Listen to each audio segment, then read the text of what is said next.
ఎఫెసీ పత్రిక 4వ అధ్యాయము మరలా 11, 12 వచనాలు నేను చదువుతున్నాను, గమనించండి. చిన్న మాట ప్రార్థన చేద్దాం. ప్రేమ కలిగిన మా పరిశుద్ధాత్మ దేవా,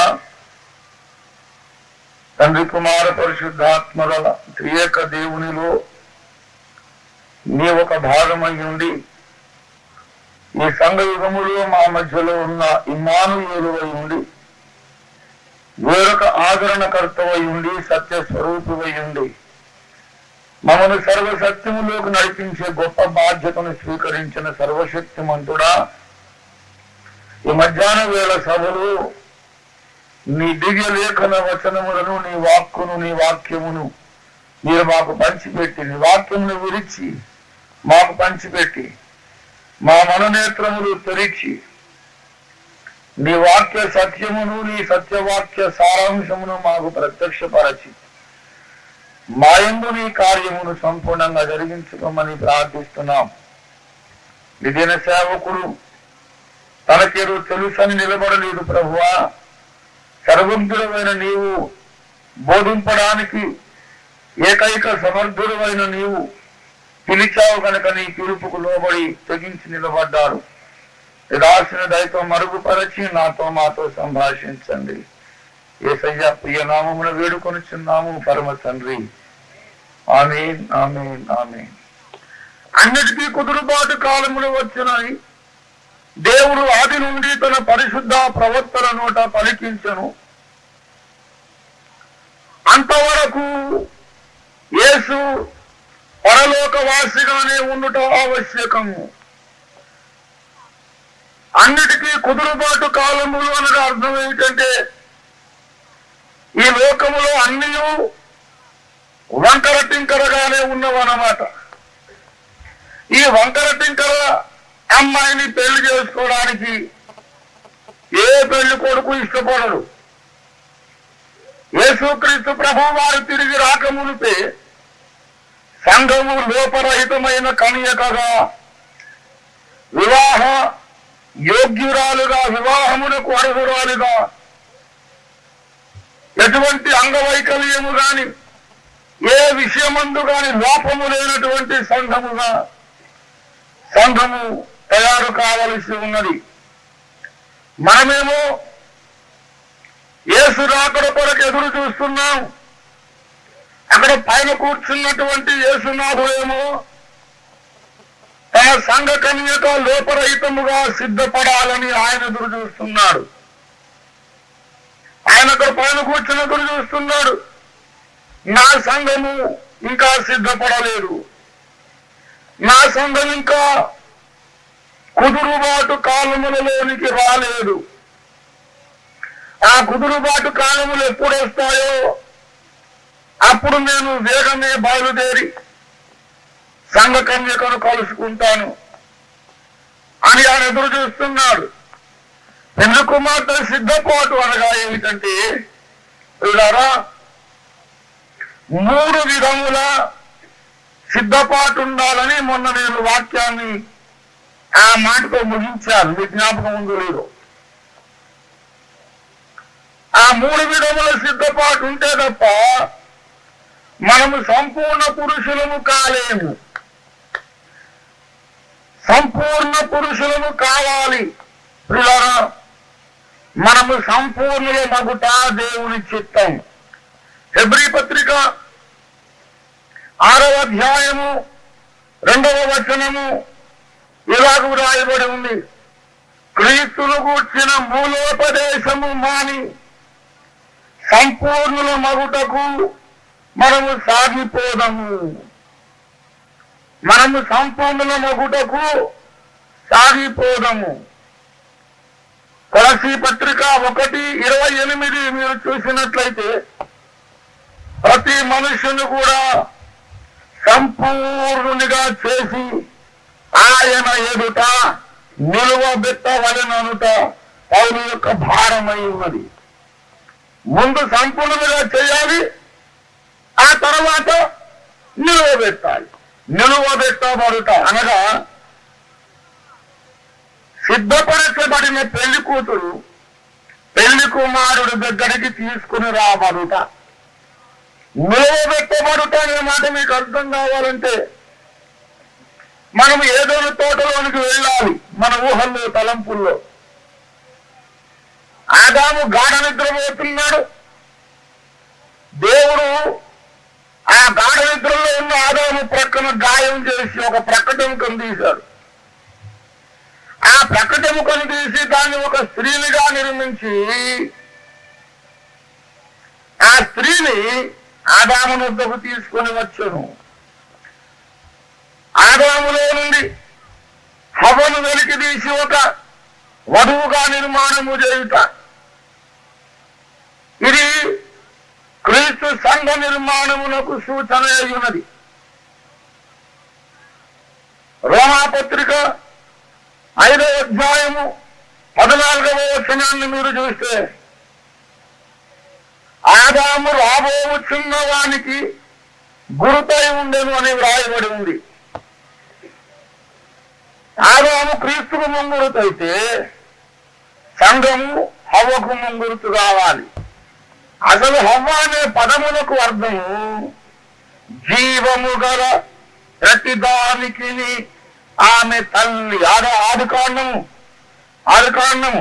3వ అధ్యాయము 20వ వచనం. హవ్వ దేవుని సంఘమునకు ముంగురుతు. ఆదాము ఎవరికి ముంగురుతు? కానీ యేసుకు ముంగురుతు. అలాగే ఆదాము యొక్క భార్య ఎవరికి ముంగురుతు? సంఘమునకు ముంగురుతు. మరి హవ్వలో ఉన్న లక్షణాలు సంఘంలో కూడా ఉండాలి.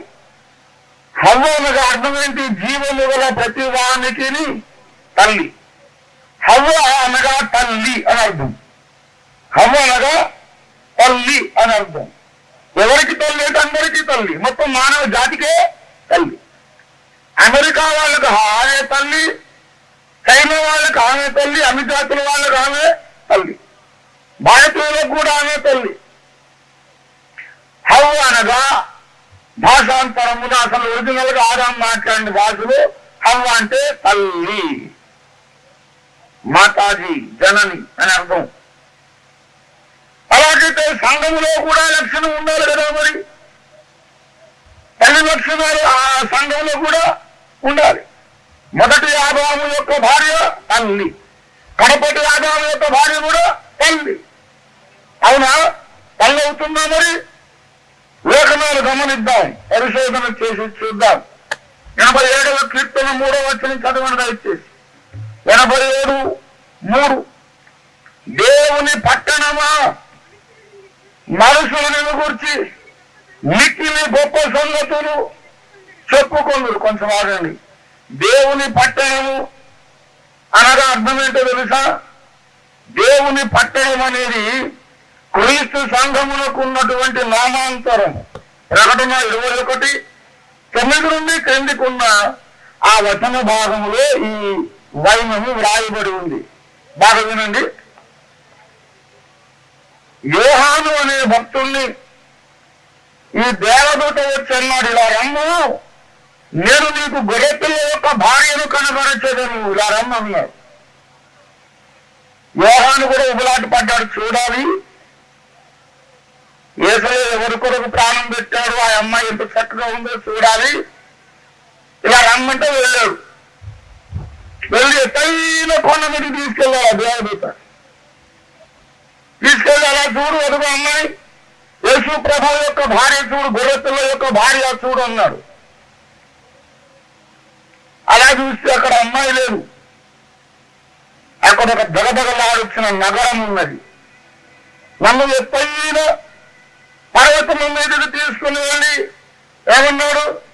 చదవండి వచ్చేసి ప్రకటన 21:10.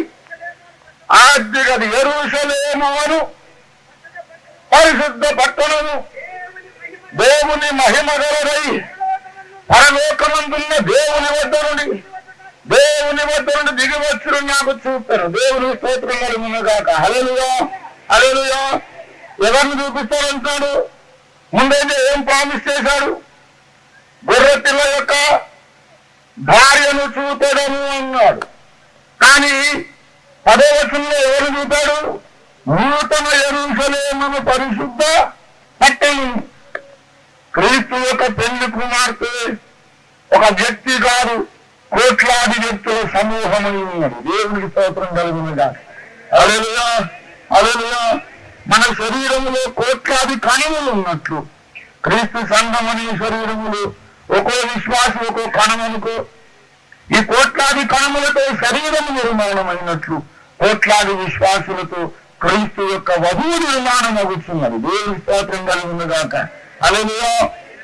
ప్రియులారా, ఆ మహిమ నగరము దేవుని పట్టణము, నూతన యెరూషలేము పట్టణమే పెళ్లి కుమార్తె.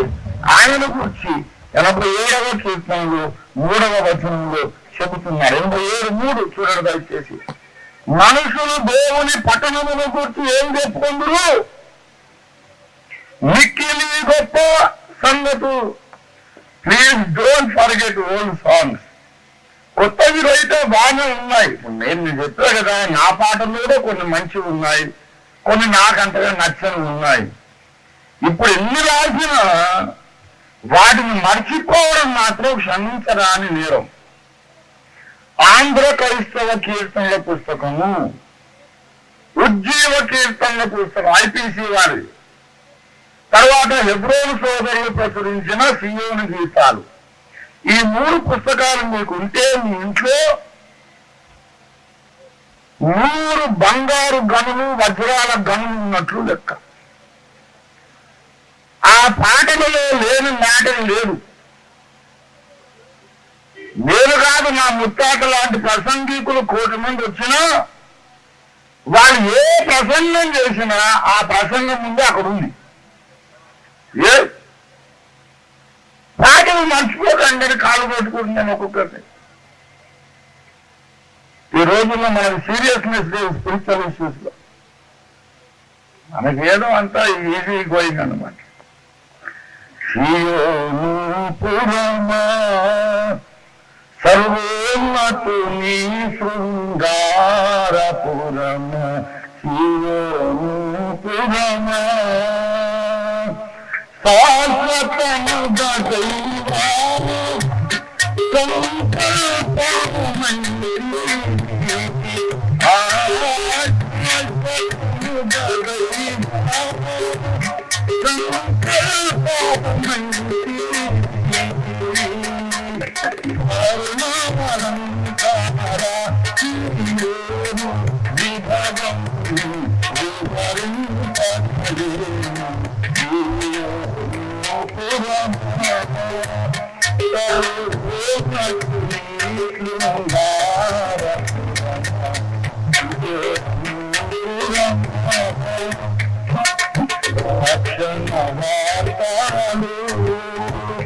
రంగముగా నీలో వినబడుతున్నది రక్షణ వార్తలు.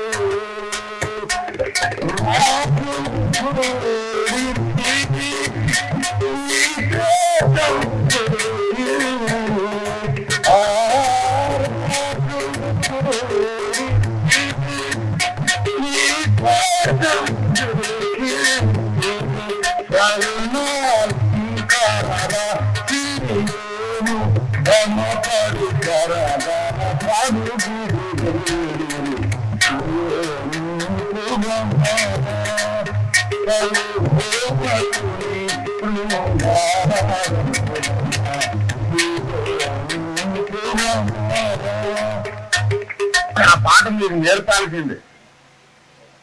ఎంత చక్కని పాట అండి. దేవుని పట్టణమా నిన్ను కూర్చి మనుషులు మిక్కిలి గొప్ప సంగతులు చెప్పుకొందురు అనగా దేవుని సంఘమునే పట్టణమును గూర్చి, క్రీస్తు వధువైనటువంటి రాజకుమార్తెను గూర్చి, రాజకుమార పుత్రికను గూర్చి జన్మించను. చూడారా, ప్రతి జనము దానిలోనే జన్మించను అని బైబిల్ ఉంది కదా. దాన్ని నేను కొంచెం భాష మార్చి వేరే మాటల్లో చెబుతాను. ఈయన ప్రతి జనమునకు ఈయన తల్లి. ప్రతి జనములకు మీరు బాగా గమనించాలి. I'm happy this message is being video recorded. బాగా గమనించాలి. ప్రతి జనమునకు I will tell you something very startling. You may misunderstand me and you can miscommunicate me. I do not care.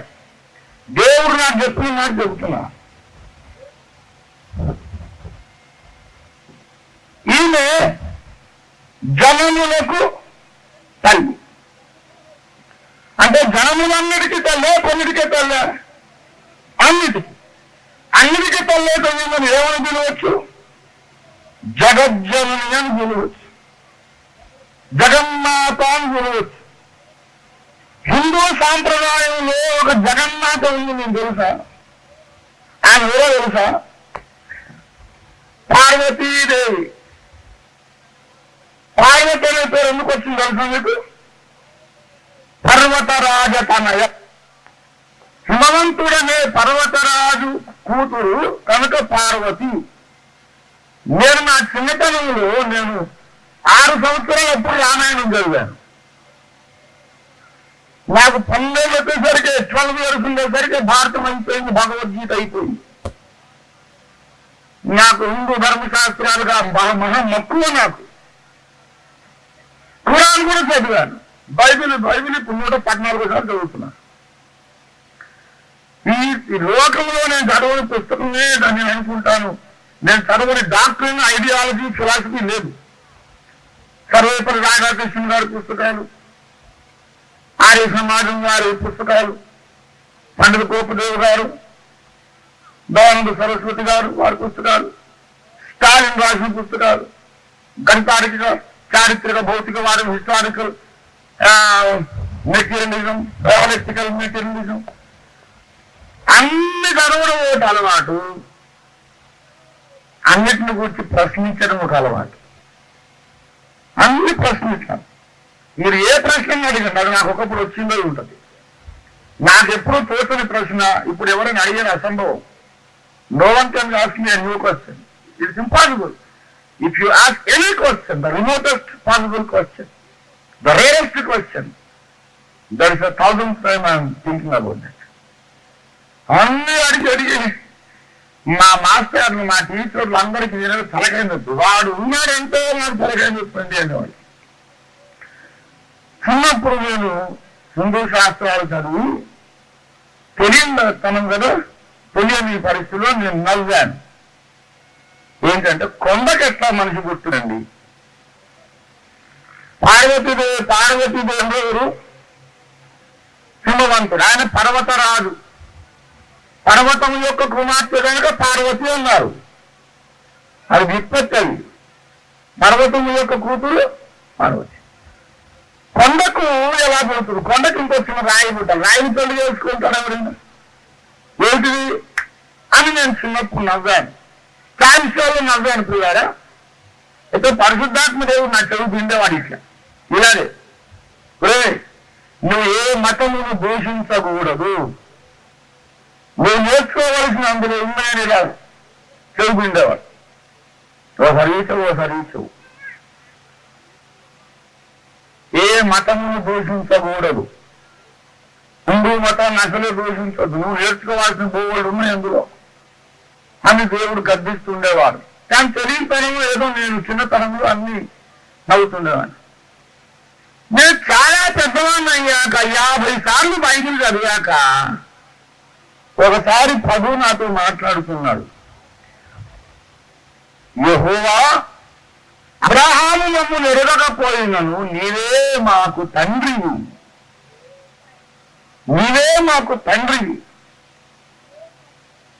అని దావీదు ఏమంటాడు? యెహోవా నాకు కోట, నాకు కొండ అన్నాడు లేదు. సంఘము అనే కన్యకకు తండ్రి అయిన వాడున్నాడు. యెహోవా దేవుడు దేంతో పోల్చబడ్డాడు? కొండతో పోల్చబడ్డాడా లేదా? 31వ కీర్తన 3వ వచనం చూడండి. దావీదు ఆయన్ని కొండ అన్నాడు, మనమందరం కూడా ఆయన్ని కొండ అంటున్నాం. సంఘం అనే కన్యకకు తండ్రి కొండ అయితే ఆ కొండకు పుట్టిన ఆమె జగజ్జనని. Please don't miss the point. నేను చెప్తున్నాను, మీరు గమనించండి. భారతీయ ధర్మశాస్త్రాలు ఏమీ కాదు.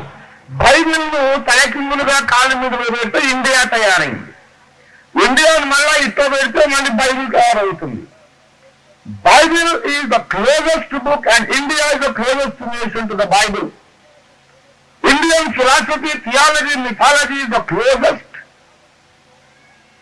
relative to the Bible truth. Bible కు దగ్గర బంధువు ఇండియా. కొండ, కోట, ఈ సంగతి మీకు మొత్తం అర్థం కావడానికి టైం పడుతుంది.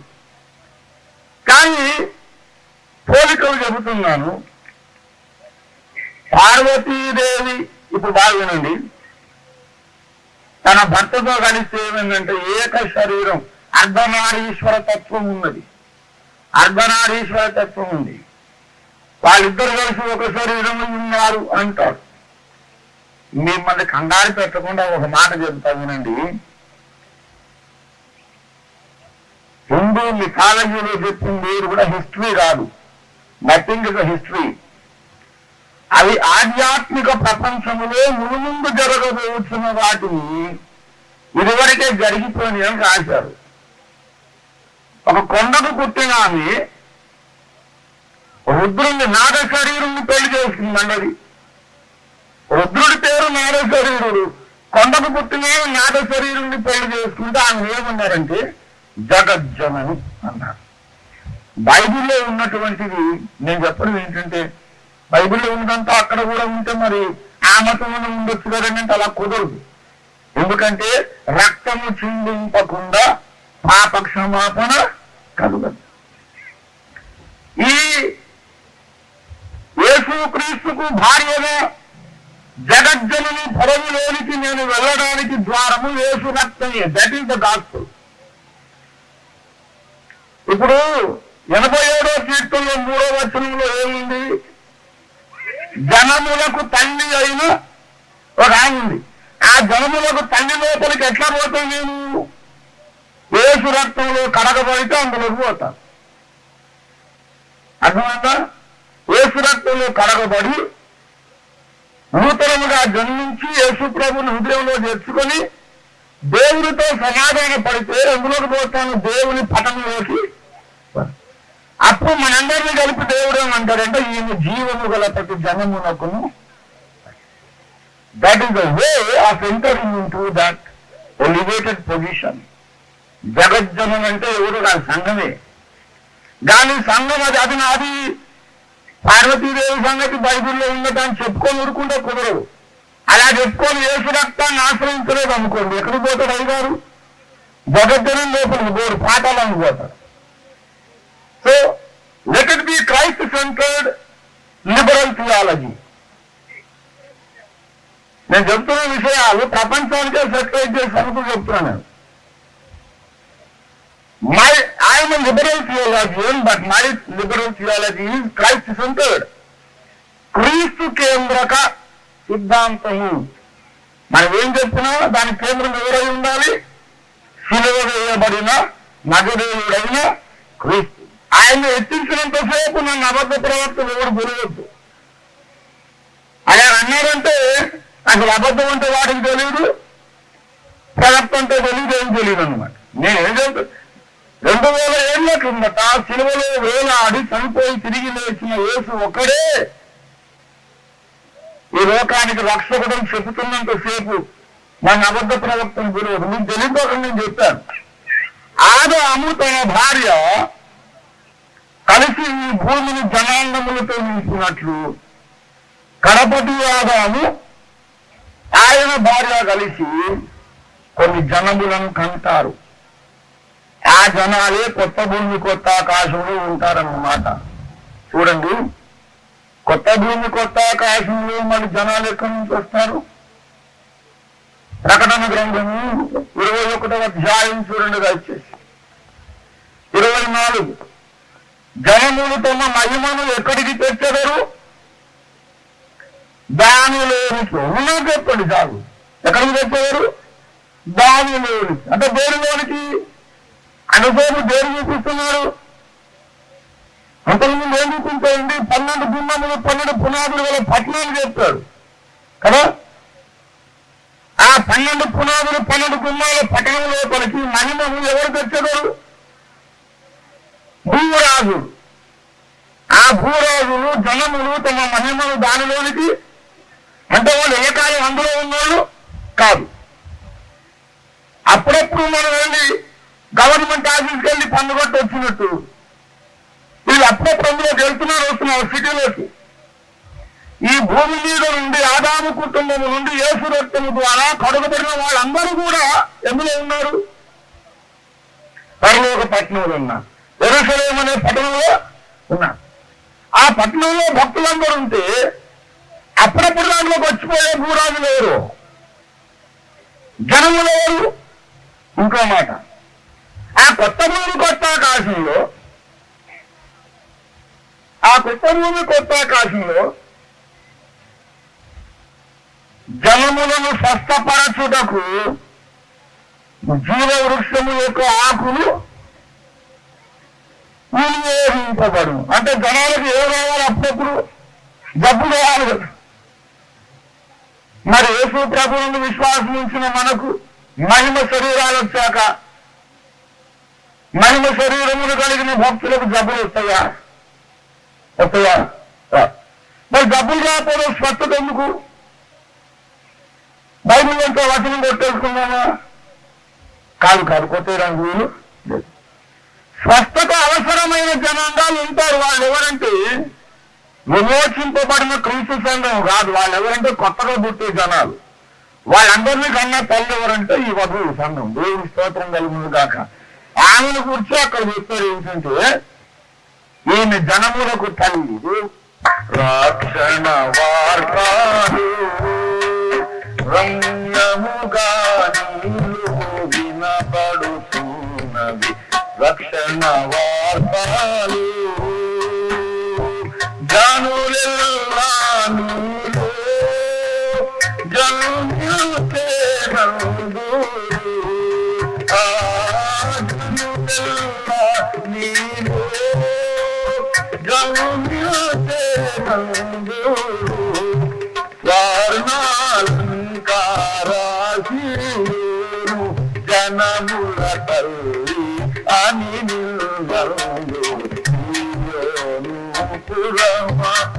ఏమంటారట అందులో? జనములో తల్లి.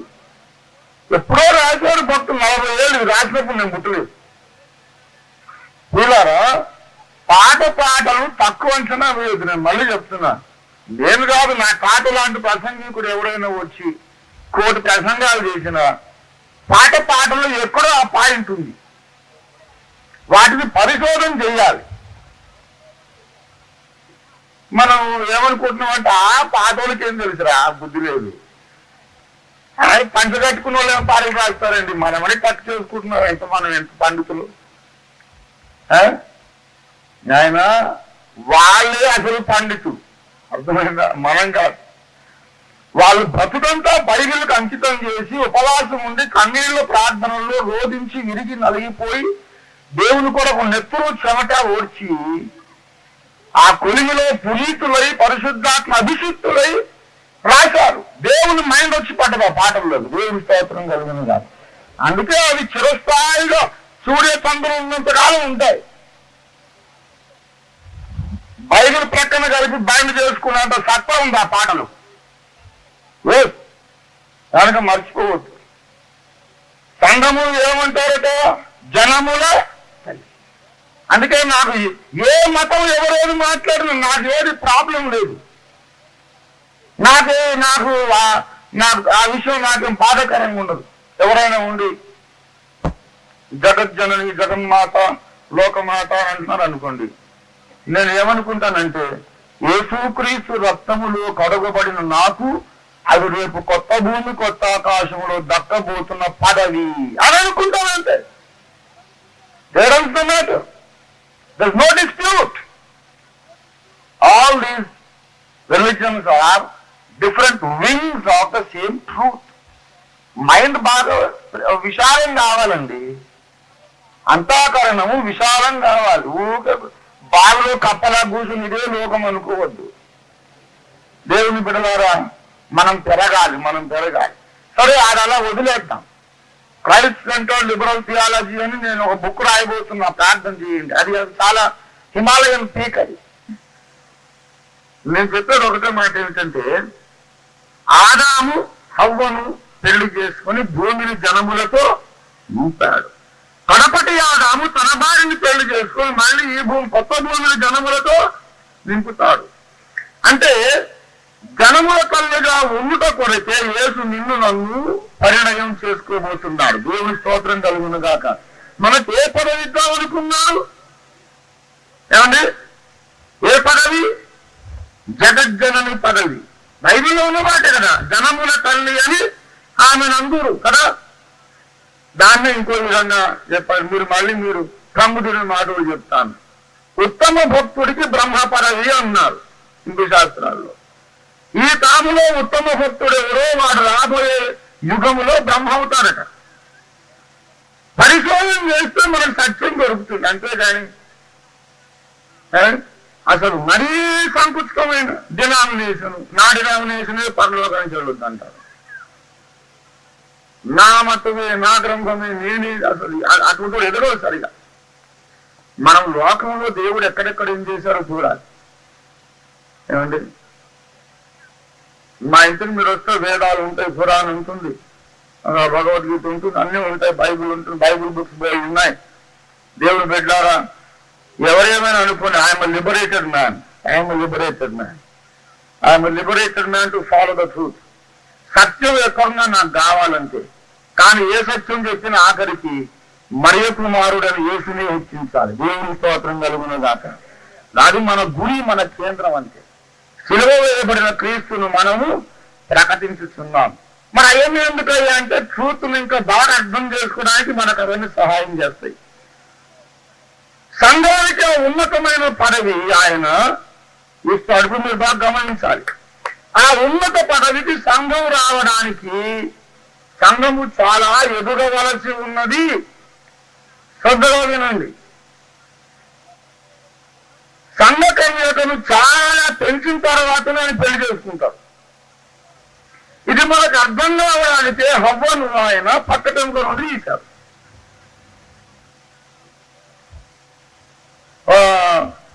ఒక పాస్టర్ గారు ఇలా ప్రసంగం చేయగా నేను విన్నాను. పాస్టర్ అంటే నాకు గౌరవం అండి, ఎవరిని నేను విమర్శించాలని కాదు, కానీ పెళ్లి ప్రసంగం ఇలా చెప్తున్నాడు. ఏమిటంటే, దేవుడు హవ్వను ఆదాము తలలో నుండి తీయలేదు.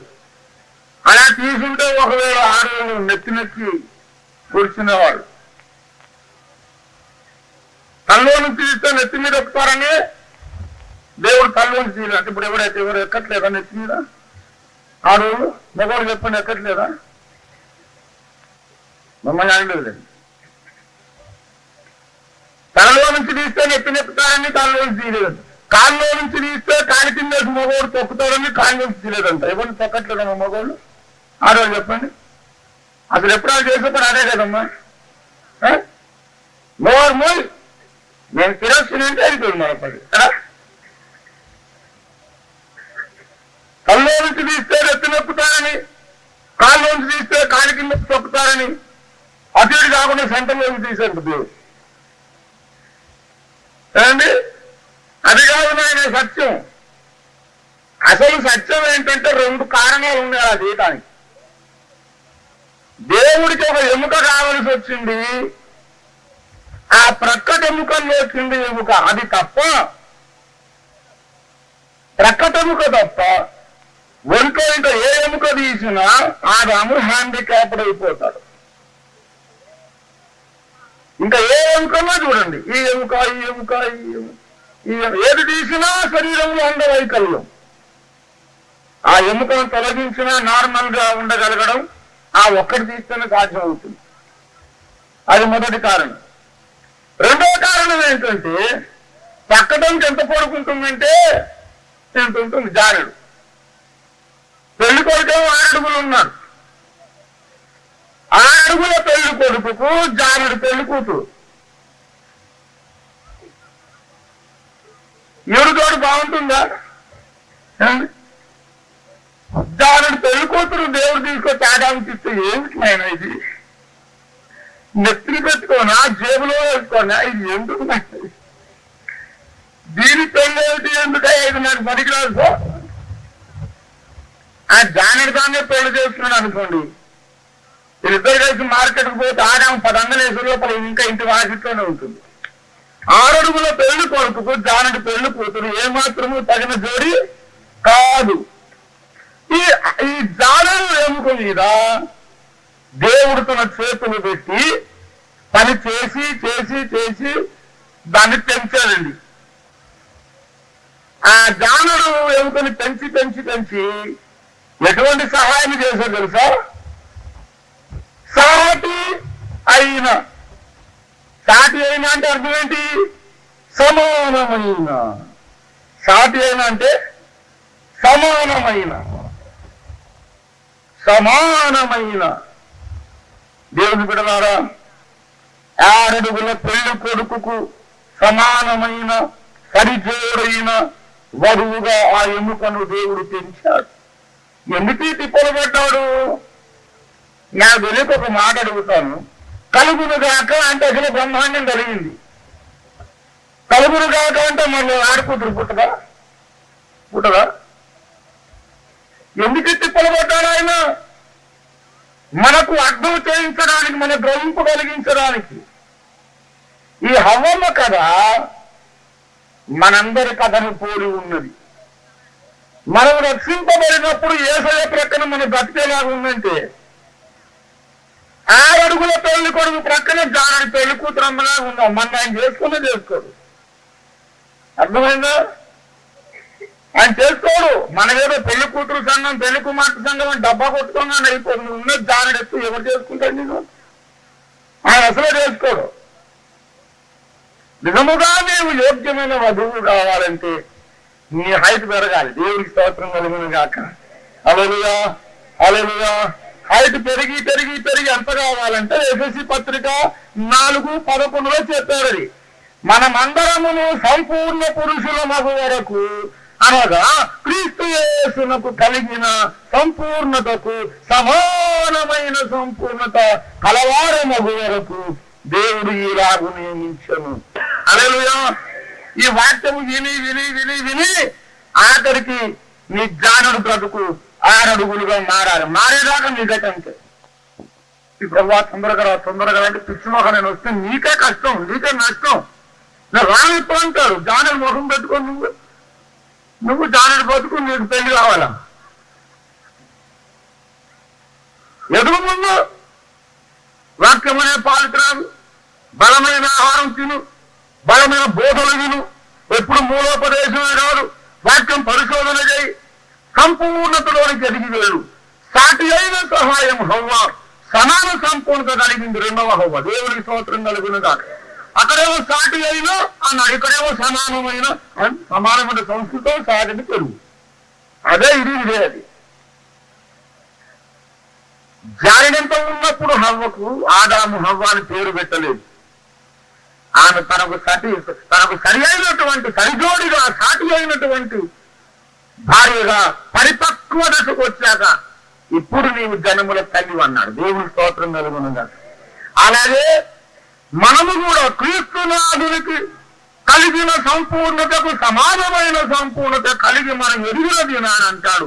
నా సంగమా, ఇప్పుడు నిన్ను నేను జనముల తల్లిగా నేను పెళ్లి చేసుకుంటున్నాను అంటాడు. అప్పుడు జరుగుతుంది గొర్రెపిల్ల వివాహోత్సవ సమయం. సిద్ధపడేది లేదు, ఎదిగేది లేదు, సత్యం నేర్చుకునేది లేదు, సంస్కారానికి ఒప్పుకునేది లేదు. ఎక్కడవాడక్కడ కూర్చొని జిడ్డుమోగాలు వేసుకొని జానెట్ బతుకులు పెట్టుకొని తొందరగా రమ్మంటే ఎందుకు రమ్ము? ఏమిటనుకున్నా రాకడంటే మనం ఏదో పాడేస్తున్నాం.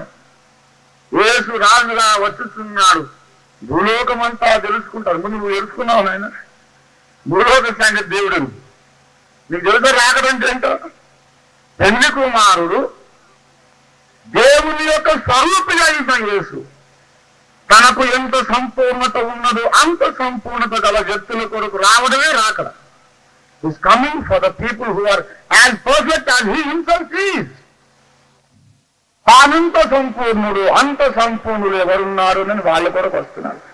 వాళ్ళనే పెళ్లి చేసుకుంటారు. ఈ దశంభాగం ఎగ్గొట్టేటోళ్ళను, రోజుకు అరగంట ప్రార్థన చేయని వాళ్ళను, బైబిల్ చదవని వాళ్ళను, రహస్యంగా పాపం చేసేవాళ్ళను ఆయన చేసుకోడు పెళ్లి. నువ్వు ఎదగాలి, నీ హైట్ పెరగాలి, నీ కానుక పెరగాలి, నీ ప్రార్థన పెరగాలి, నీ ప్రేమ పెరగాలి, నీ పరిశుద్ధత పెరగాలి, నీలో యేసు పోలిక రావాలి. దేవునికి స్తోత్రం కలిగింది. కానీ హల్లెలూయా, హల్లెలూయా. యేసుని పోలిన జీవితమే చాలు ఆడది భూమిలో. యేసుని పోలిన జీవితమే చాలు ఆడది అనుదిన మాయన రోజు జడలలో వెంబడింతును నేను. అనుదిన మాయన రోజు జడలలో వెంబడింతును నేను. యేసుని జీవితమే చాలు ఆడది అల్పకాల పాప సుఖమున కరుణను సమయే నేను నాకు. అల్పకాల పాప సుఖమున కరుణను సమయే నేను నాకు. ఈ లోక ధనము కరుణను క్రీస్తు నిండే మహాభాగ్యము. ఈ లోక ధనము కరుణను క్రీస్తు నిండే మహాభాగ్యము. యేసుని పోలి జీవితమే చాలు ఆడది భూమిలో. దేవుని బిడ్డలారా, యేసు ఎలాంటి వాడో అలాగూ మనం తయారు కాక తప్పదు. చచ్చినట్టు నువ్వు అలా కావలసిందే. లేకపోతే లోకమాట పదవి పోగొట్టుకుంటావు. 87వ కీర్తన 3లో ఉన్న దానివి నీవు కావాలంటే, ప్రకటన 21:10లో ఉన్నటువంటి పెళ్లి కుమార్తెవు నీవు కావాలంటే, కడపటి ఆదాముకు కడపటి హవ్వవు నీవు కావాలంటే, కొత్త భూమి కొత్త ఆకాశములోని జగజ్జనులో నీ ఒక భాగం కావాలంటే, జనముల తల్లిదిగానే ఉండాలంటే, నీకు దేవుడు బ్రహ్మపడవిద్దాం అనుకున్నాడు. నువ్వు ప్రయాసపడద్దు. నన్ను బాప్తిసం పొంది ఎప్పుడో తోసినప్పుడు గుడికి పోతే అయిపోయింది అనుకున్నావో. చాలా ఎదగాలి, చాలా నేర్చుకోవాలి. ప్రియులారా, don't miss the mark of your high calling. అందుకే అన్నాడు ఉన్నతమైన పిలుపు. దేవుని స్తోత్రం కలిగింది. ఉన్నతమైన పిలుపు. అరే రక్షణ అంటే మామూలు సంగతి అనుకున్నారు ఏంటండి? రక్షణ అంటే ఏమిటనుకున్నారు? నరకాట్ల గుండంలో పడకుండా పరలోకానికి వెళ్తే చాలు. ఇక పరలోకంలో ఏ మూలకున్నా చుట్టుపాటుకున్నా పర్లేదు. నరకంలో మంటల్లో రాలకుండా ఉంటే చాలు. అది మన కాన్సెప్ట్ కాదు నాయన. అది కాదు దేవుని చిత్తములో నీకు ఆయన భూమికున్న రక్షణ అది కాదు. పరలోకములో నువ్వు ఏదో చుట్టుపాటు మీద ఉండడం కాదు. పరలోకములో సింహాసనము మీద ఉండాలి. ప్రకటన 3:21లో అన్నాడు, నేను జయించి నా తండ్రి సింహాసనం ముందు కూర్చుండి ఉన్న ప్రకారము జయించి వాణిని నాతో పాటు నా సింహాసనం ముందు కూర్చుండనిచ్చదను. Our mark of our high calling is the throne of heaven. సాక్షాత్తు దేవుడు ఎక్కడ కూర్చున్నాడో అక్కడ. మనం వెళ్ళేది 24 పెద్దల సింహాసనాల మీద కాదు, కెరూబుల స్థానానికి కూడా కాదు. సాక్షాత్తు సృష్టికర్త ప్రక్కన పట్టపురాణిగా పట్టమహిషిగా యుగ యుగాలు ఉంటానికి వెళ్తాను. అందుకు పిలిచాను నిన్ను. కష్టపడు, సిద్ధపడు, ఉపవాసాలు చెయ్యి, త్యాగాలు చెయ్యి, నిందలు అనుభవించవమ్మా. ఏంటి నిందలు భయపడతావేంటి? మన ఎదుట ఉంచబడిన మహిమ ఎదుట ఇప్పటి కాలపు శ్రమలు ఎన్నదగినవి. సిగ్గుపడాలండి. కొంతమంది నేను ప్రభువులోకి వచ్చి చాలా కష్టపడ్డానని ఏది కష్టపడ్డావు? అసలు ఆ మాట ఏమిటో సిగ్గేస్తుంది. ఏది కష్టపడ్డావు? యోగుకు వచ్చిన కష్టంలో 3వ వంతు వచ్చిందా నీకు? యోబుకు వచ్చిన కష్టం, పౌలుకు వచ్చిన శ్రమలో ఎన్నో వంతున ఆయన నువ్వు పొందింది మన ఎడల ప్రత్యక్షము కాబోయే మహిమ ఎదుట ఇప్పటి కాలపు శ్రమలు ఎన్నదగినవి అసలు చెప్పుకోవడానికి సిగ్గుపడాలండి. మనం ఏమీ శ్రమ పడలేదండి, ఏదో కొద్దిసం అదేదో దేవుని కృప అంతే. ఆ శ్రమలు పొందే అదృష్టం దేవుడు మనకి ఇచ్చారని సంతోషపడాలంటే కానీ ఇంత కష్టం వచ్చిందని కుమిలిపోగా. కొంతమంది కుమిలి ఏడుస్తారు సాక్ష్యం చెప్పేటప్పుడు. నేను ప్రభు నమ్మక నేను మానవుడు అన్నారు. ఎంత కష్టమో అంటే నీకు అంత బాధ ఎందుకు? అంటే నీ దృష్టికి ఇంకా మానవుడు తక్కువది అర్థమే కదా. నీకు అంత బాధగా ఉందంటే వాడి కోపత్వం ఇంకా పోలే, కులపిచ్చి ఇంకా పోలేదు అంటే అన్నాడా? అసలు మాలపల్లి అన్న అగ్రహారం అన్న ఒకటి, హారం అన్న మాల అన్న ఒకటి. మీకు తెలుసా? ఇది కూడా పెద్ద పరిశోధన.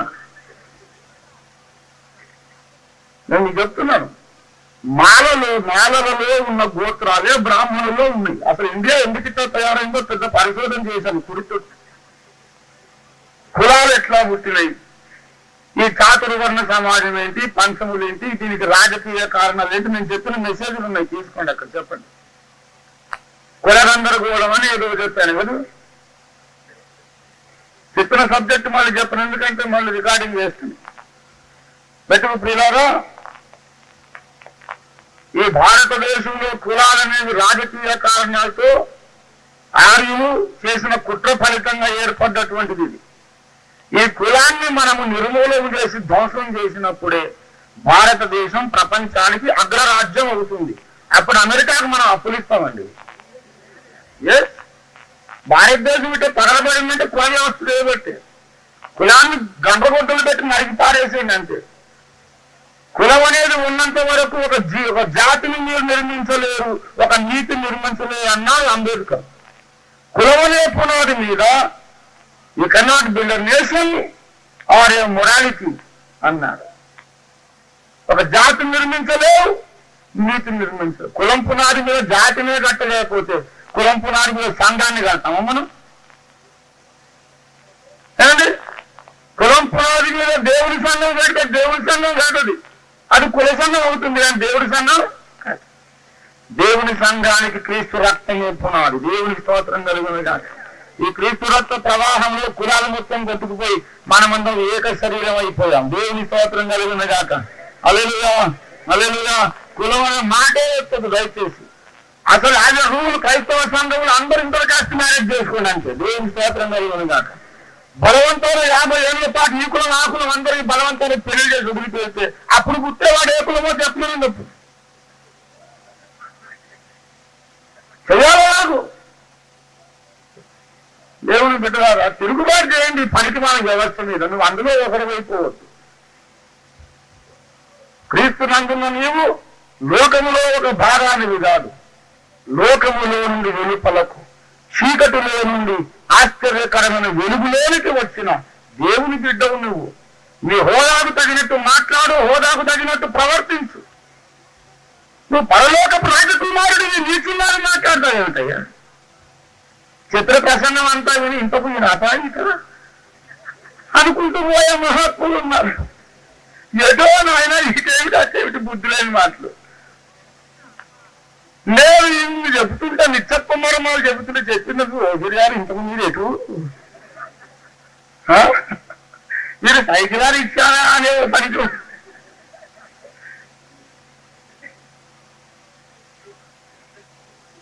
ఒకరు వచ్చి అడుగుతున్నారు, మీరు బోధంతా రైతే కానీ మీరు అసలు 2 3 అంటే నేను 23 అని చెప్పా. 23 ఏమిటంటే యెహోవా నా కాపరి, నాకు ఏమి కలుగు, దేవుని స్తోత్రం కలుగుతుంది. అదే నువ్వు 2 అయినా 3 అయినా పరలోకానికి రా, 23 అయితేనే పరలోకానికి వస్తావు. దేవుని స్తోత్రం. అదే ఈ కులంతి చదువుకండి నాయన. దేవుడు ఆదామును ఒక మట్టితో చేశాడు. అదే మాల మట్ట, మాడుగు మట్ట, రెడ్డి మట్ట, బాబుని మట్ట, ఏమి మట్టి బుద్ధి లేకపోయి మట్టి కులం లేదు. దేవుడు ఆ నాసికారంధ్రములో ఊడిన గాలికి కులం లేదు. నీవు నా కులం ఏంటో తెలుసుకోవాలి, నువ్వు ముందు నాకు చెప్పాలి. ఆ మట్టి కులం ఏది, ఆ గాలి కులం ఏది చెప్తే అదే నా కులం. దేవుని స్తోత్రం కలుగునుగా. హల్లెలూయా, హల్లెలూయా. అందరూ అదే కులం. నువ్వు ఏదన్నా చెప్పుకో, మేము ఎడ్లమండి, మేము కాపులమండి, మేము అదండి, మేము బ్రాహ్మణులమండి, ఏదైనా చెప్పుకో. అని అసలు కులం మట్టి ప్లస్ గాలి కులం మీరు అంతే. నేను అర్థంకి రండి తోసాడు కదా. ఒక ఆయన వచ్చి అడుగుతున్నాడు నన్ను, ఏమండి మా ఊళ్ళో అద్దంకి వాళ్ళు బ్రాహ్మణులు ఉన్నారండి, అద్దంకి మన్నారు న్యూస్ రీడర్ ఉన్నారుగా, బ్రాహ్మణులు వాళ్ళ బంధువులు ఉన్నారు, వెస్ట్ గోదావరిలో ఉన్నారండి. మీరు అద్దంకి అంటే బ్రాహ్మణులు, మీరు బ్రాహ్మణ్ కాన్వర్టా? మా ఊళ్ళో అద్దంకి వాళ్ళు బ్రాహ్మణులు అంటే చెప్తున్నాను. నేనన్నాను, నేను బ్రాహ్మణ్స్ అద్దంకి మన్నారు గారు, మీరు బంధువులా? ఎవరు బంధువులే అన్నాను. ఎందుకంటే అందరూ ఆడాల్సి అంటాను కదండి, బంధువు కాకపోతే నాకు బిల్ క్లింటన్ బంధువులే ఏమంటే, ఇందరు కుమార్ గుజరాత్ బంధువులే, మొత్తం నాకు చుట్టం దాని భూమి మీద లేవు. దేవునికి స్తోత్రం. అదే అండి, మీరు నిజంగా మీరు వాళ్ళ బంధువులు అవునండి, బంధువులు అయితే మీరు బ్రాహ్మణ్ కన్వర్ట్ అన్నమాట అన్నాడు. కాదు నాయన, నేను బ్రాహ్మణ్ కన్వర్ట్ కాదు. అసలు ఆయనే ముందు మానవ ఉండేవాడు, తర్వాత ఆయన బ్రాహ్మణ్స్ లో కన్వర్ట్ అయ్యాడని నేను. అదేమిటి అలా అంటారు? అవునాను. ఇప్పుడు నోవలకు 3 కొడుకులు, షేము, హాము, యాపెతు, ఏక కుటుంబమే. ముందు మానవ కుటుంబం అంతా ఒకటే. వీళ్ళలో కొంతమంది మేము రెడ్లమని పేరు పెట్టుకొని అందులో పోయారు, సపరేట్ అగిరించుకున్నాడు. అసలు నోవల కుటుంబంలో కొంతమంది మేము రెడ్లమని అట్టుపోయారు, మేము బ్రాహ్మణులని ఇటు వెళ్ళారు, కొందరు కమ్మన్నారు, కాపన్నారు. ఈ కొత్త పేరు అగిరించుకోకుండా మిగిలిపోయిన యథార్థంగా ఉన్న వాళ్ళందరం మేము క్రైస్తవులం అని చెప్పారు. దేవుడికి స్తోత్రం కలుగునుగా. అవన్నీ మనుషులు పెట్టుకున్నారు, నేను దేవుడు పెట్టలే. దేవుడు ముందు ఒక బ్రాహ్మణుడి, ఒక అమ్మాయిని చేసి పెట్టలే. ఒక మట్టితో ఒక బొమ్మను వేసి ప్రాణం పోసి అతనికి భార్యను ఇచ్చాడు. ఆయనకు పుట్టిన పిల్లలందరూ మనకి ఇష్టం వచ్చిన పేర్లు తగిలించుకున్నారు. ఆ పేర్లన్నీ ఊడదీకండి. మన కులము మనిషి కులం, మానవ కులం, పాపుల కులం, నరక పాత్రుల కులం మనది. యేసు రక్తంలో కడగబడితే నరక పాత్రుల కులంలో నుండి పరలోక రాజ్య వారసుల కులంలోకి మనం కన్వర్ట్ అయిపోవచ్చు. దేవుని స్తోత్రం కలుగునుగా. హల్లెలూయా, హల్లెలూయా. అంతేగాని మిగిలిన సోది నాకు చెప్పొద్దు. నీ కులం ఏది, నా కులం ఏది, ఏమిటా కులం? ఏ కులమని నన్నెందుకు అడిగితివి, ఏమని చెప్పుడు నీకయ్యా. దావీదు గారు కాదు తెలుసు, అద్దెకి దావీదు కాదు. ఏ కులమని నన్నెందుకు అడిగితివి, ఏమని చెప్పుడు నీకయ్యా. ఏ కులమే ఆ కులమే నాటిక చెప్పుకయ్యా. ఏ కులమని అడిగితివి, ఏమని చెప్పుడు నీకయ్యా. మాలమాది కులం నాటే మనిషి కాదయ్యా. మాలమాది కులం నాటే మనిషి కాదయ్యా. మాలమాది గల కంటే మందిని చెడివారయ్యా. ఏ కులమని ఎందుకు అడిగితివి, ఏమని చెప్పుడు నీకయ్యా. మన పాస్టర్ విఠుల పంతులు మా మామగారు, ఆయన వాళ్ళ మామగారు చేసినటువంటి పార్టీ ఈ కుల గందరగోళం నుండి బయటపడదాం. చూడారా, మనకి ఈ రోజుల్లో కావలసినది ఏమిటంటే ఈ నీచ స్వభావములన్నీ మానుకొని దేవుని బిడ్డలారా డినామినేషన్ తత్వాలు పోవాలి, డినామినేషన్ తత్వాలు పోవాలి, కుల తత్వాలు పోవాలి. అటు విధమైన అబద్ధ బోధలు మనలో నుండి ప్రకలించి వేయబడాలి. మనమందరము క్రీస్తు రక్తములో మనం ఏక శరీరముగా అంటూ కట్టబడాలి. ఐక్యము కలిగి అన్నారు చదివిన లేఖన భాగంలో మొట్టమొదట. ఆత్మ కలిగించు ఐక్యము కలిగి, అది మొట్టమొదటి లక్షణం. తర్వాత 12వ వచనంలో విశ్వాస విషయములో ఐక్యత ఉండాలి. విశ్వాస విషయములో ఐక్యత అంటే డాక్ట్రినల్ యూనిటీ, సిద్ధాంతపరమైన ఐక్యత. రెండవదిగా దేవుని కుమారుని గురించిన జ్ఞాన విషయములో ఐక్యత. సిద్ధాంతం ఒకటైపోవాలి, దేవుని కుమారుడు ఎవరే అన్న విషయం మనకందరికీ సమానంగా జ్ఞానం రావాలి. ఆ పిమ్మట యేసు ఉన్న హైట్కు మనం ఎదిగిపోవాలి. దేవుని బిడ్డలారా, ఊరికే డాక్టర్ని ఎందుకు మాట్లాడుతారు, సిద్ధాంతం ఎందుకు మాట్లాడతారని కొంతమంది నా మీద నింద మోపుతున్నారు. సిద్ధాంతం ఎందుకు మాట్లాడతానంటే క్రీస్తు సంఘ కన్యకలు విశ్వాస విషయములో ఏకత్వము లేదు కనుక, క్రీస్తు సంఘములో విశ్వాస విషయంలో ఏకత్వం రావాలి కనుక నేను డాక్టర్ని మాట్లాడుతున్నాను. సిద్ధాంత దిద్దుబాటు లేకపోతే ఎఫెసీ 4:11 నెరవేరదు. డాక్టర్ మనం మాట్లాడకపోతే, సిద్ధాంతం మనం చర్చించకపోతే, వాక్యములకు భిన్నంగా ఉన్న బోధన దిద్దుకొని మార్చుకోకపోతే ఎఫెసీ 4:11 నెరవేరదు. విశ్వాస విషయంలో ఏకత్వం రాకపోతే ఎవరాడు? జ్ఞానం రాదు. జ్ఞానం రాకపోతే ఎవరాడు? యేసుకు కలిగిన సంపూర్ణ మనకు రాదు. లేకపోతే ఇంకేం జరగదంటే నువ్వు పెళ్లి కూతురుగా డిస్క్వాలిఫై అయిపోతావు.